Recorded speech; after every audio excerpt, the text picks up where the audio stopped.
My name is Emily Hart, and I've been a night nurse at St. Mary's Medical Center for almost 6 years. People assume hospitals are the safest places at night.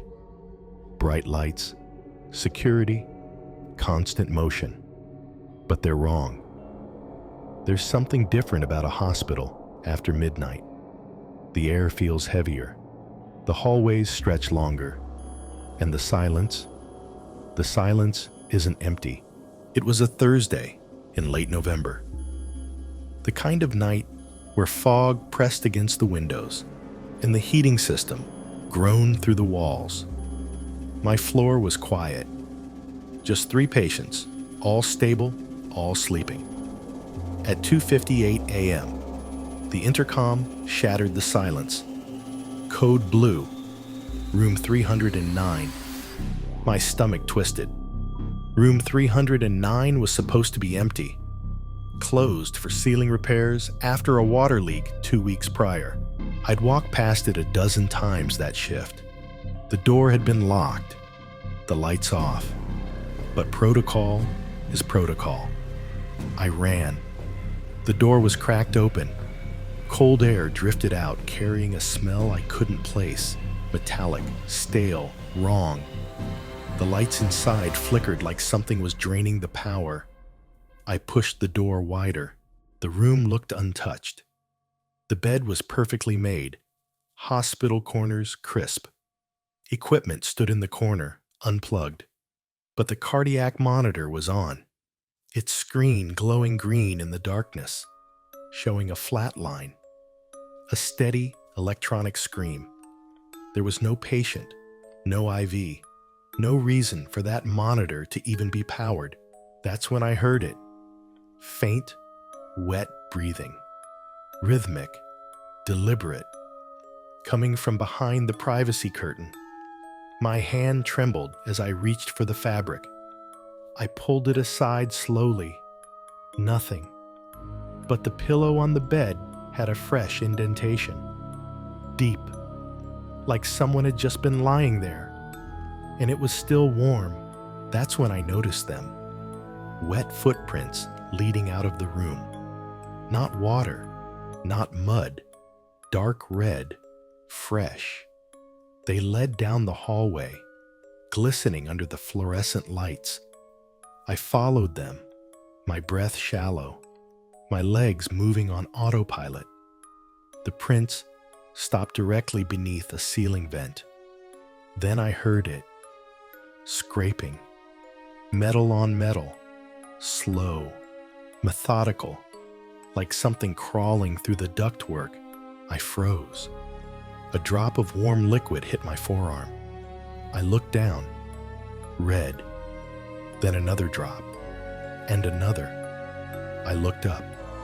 A face pressed against the vent grill. Gray skin stretched tight over bone. Black eyes, sunken and hollow. And a mouth stretched far too wide, impossibly wide, filled with darkness. It smiled. I screamed. I ran. I slammed into the nurse's station and hit every alarm I could find. Security arrived in 90 seconds. We went back together. The vent was open, hanging loose on one hinge. Empty. But the floor beneath it was smeared with bloody handprints. Dozens of them, overlapping, dragging toward the walls. Later, after my hand stopped shaking, I checked the maintenance log. There was a new entry, time-stamped 3:17 a.m. Vent inspection, room 309, Dr. Howard Cross. I asked the charge nurse who Dr. Cross was. She went pale. Dr. Cross had been a surgeon at St. Mary's Hospital. 12 years ago, after a malpractice suit destroyed his career, he climbed into the ductwork above room 309 and hanged himself. They found him 3 days later. Room 309 has been sealed ever since. Officially, for structural concerns. I transferred to day shift the next week. I don't work nights anymore.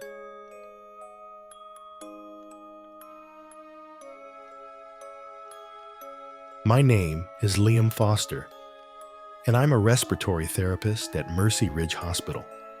For 3 years, I loved the night shift. It was quieter, calmer, fewer family members hovering, fewer doctors barking orders. Just me, the hum of ventilators, and the steady rhythm of oxygen flowing through silent halls. That all changed the night the lights wouldn't turn off in the old burn ward. The ward had been shut down long before I started at Mercy Ridge. According to hospital legend, it caught fire during a violent electrical storm back in 1997.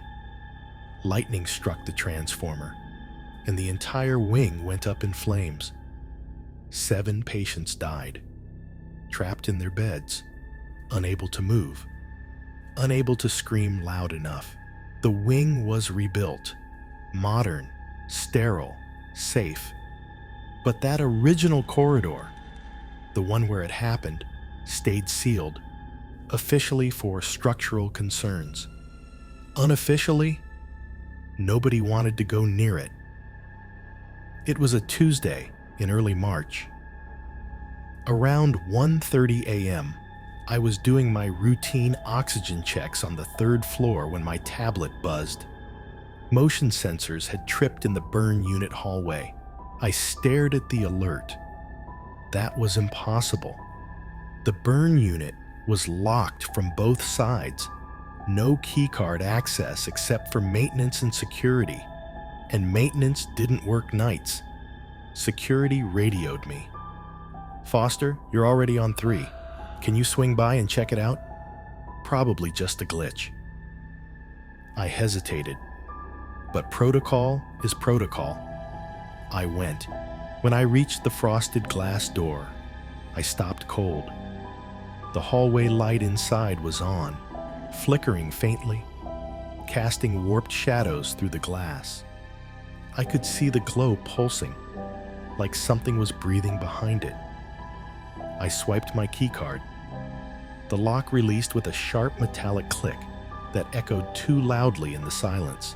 The moment I stepped inside, the air hit me like a wall, suffocatingly hot, dry, wrong. The paint on the walls was bubbled and cracked, peeling in long strips like burned skin. And underneath it all was a smell I'll never forget. Charred wood, melted plastic, and something sweet and rotten. Then I heard it, faint at first, but unmistakable. The steady beep of an oxygen monitor, coming from deeper in the hallway. I followed the sound, my footsteps echoing on the old linoleum. The beeping grew louder, faster, more urgent. It led me to room B12. Through the small window in the door, I saw a patient lying in bed, full hospital gown, oxygen mask, hooked to a monitor that glowed green in the darkness. A monitor that shouldn't have had power. The figure didn't move, just lay there, perfectly still, chest rising and falling in slow mechanical breaths. Then its head turned, slowly, deliberately, toward me. The oxygen mask began to melt.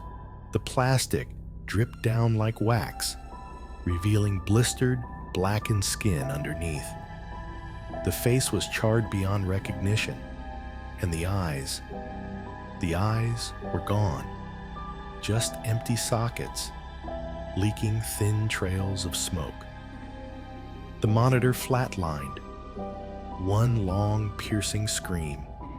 The hallway lights flickered, once, twice, and in that strobe of darkness, I saw them, 7 figures, standing in every doorway, black silhouettes with skin dripping off like melted wax, mouths open, silent, staring. I bolted. My legs moved before my brain could catch up. I ran for the exit, my breath ragged, my heart slamming against my ribs. That's when a hand grabbed my wrist, burning hot, skin cracked and peeling. It held me tight, fingers digging in, and a voice whispered through teeth that weren't there. "You left the oxygen on." I yanked free and sprinted until I hit the stairwell. When I looked back, the entire hallway was dark again, silent, empty. Security reviewed the footage later. Every camera in that section went black at exactly 1:32 a.m., except for one frame. Me, standing at the end of the hall, staring into the darkness, and behind me, 7 shadows, perfectly still, watching. Now, every time I pass the burn unit, I can still see it. The glow of a single light through the frosted glass. Always room B12. Always on. I don't work the 3rd floor anymore.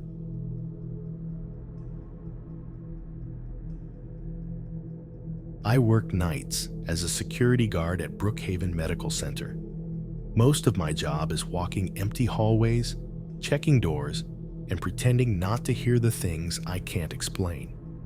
Footsteps that stop when I turn around, whispers from empty rooms, shadows that move just outside my flashlight beam. But I learn to ignore it. That's the job.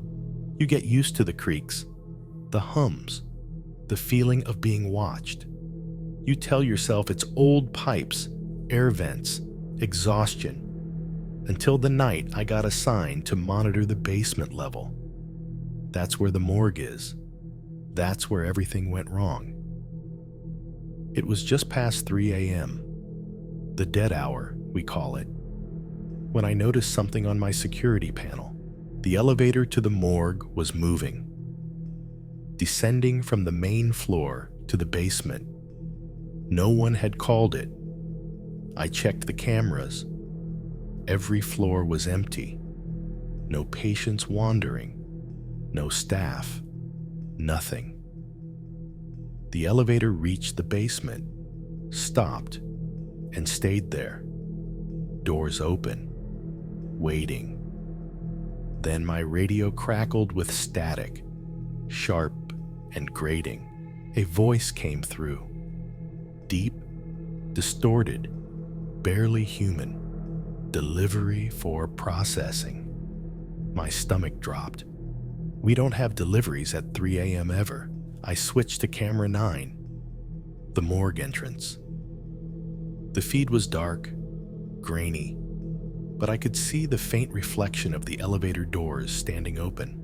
Then something stepped out, tall, hunched, dragging what looked like a body bag behind it. The figure moved slowly, deliberately, disappearing into the shadows beyond the camera's range. I grabbed my flashlight and radio and ran for the stairwell. My hands were shaking.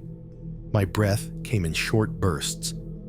Every instinct screamed at me to stay in the office, to call someone else, to let it go. But protocol is protocol. When I reached the basement, the elevator doors were wide open.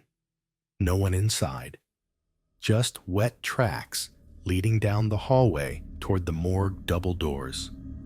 Dark, glistening, like something had been dragged through water.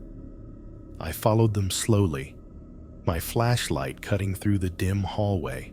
The lights above me flickered as I walked, buzzing and popping like dying insects. And beneath my feet, I felt it. A low hum, vibrating through the concrete, like machinery buried deep below. When I reached the morgue doors, they opened on their own, smooth, silent, inviting me in. Inside, every storage drawer was open, every single one. Rows and rows of metal trays pulled out into the darkness, empty and waiting.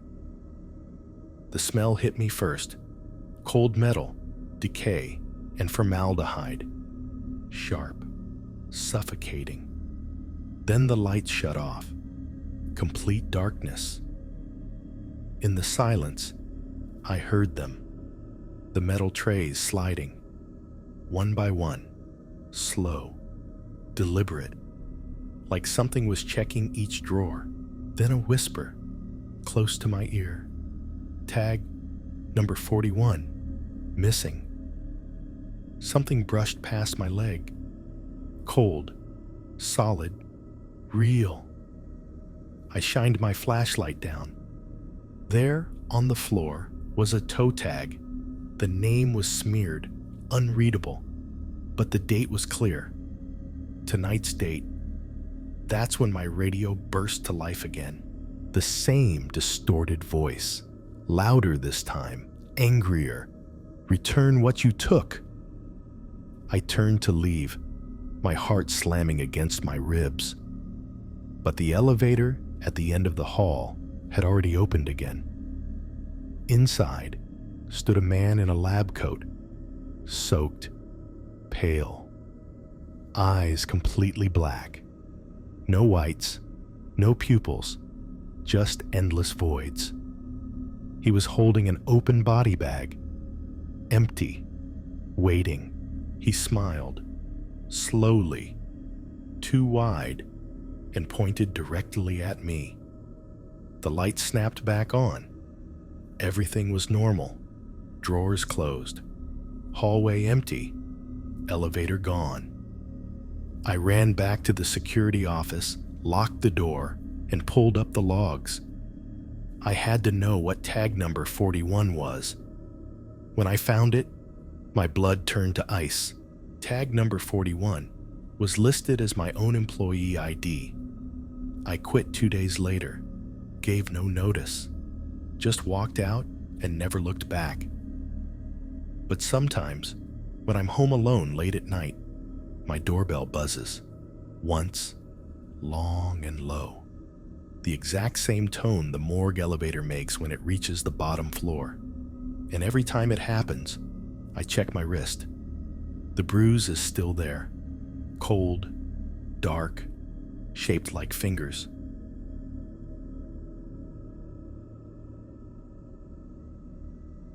Hospitals are supposed to heal, to save lives, but some places never forget the ones they couldn't.